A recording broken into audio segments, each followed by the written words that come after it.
Lieve vriend, en van deze vers heb ik genoemd uit Jesaja 6 vers 8. De vers zegt staat, en ik hier dem Herrn wat zijn. Hij zegt, wem zal ik schicken? Wer wordt voor ons komen?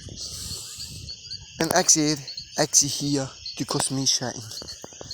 Lieve vriend, ik bedacht, wat wil dit vers zijn?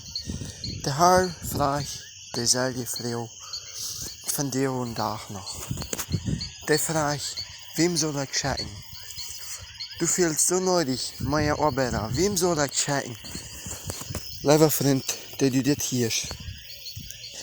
Bist du Leute, von dir zu den Herrn zu sein? Hier zie ich, schick du mich. Wenn du Leute bist, dort dem Herrn zu sein, sei den Herrn dort.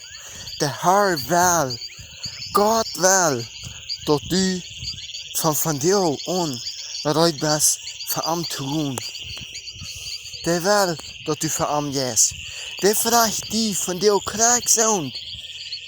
Der fragt dich, bist du bereit, für mich zu tun? Wenn du dann sagst, und du den kannst antworten, hier sehe ich, schick mich. Dort ist, was den Herrn sehr freut.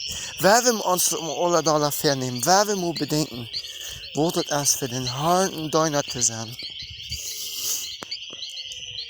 Dann, wo wir alle rein sind, da wo wir alle sein, hier sehe ich, schick mich.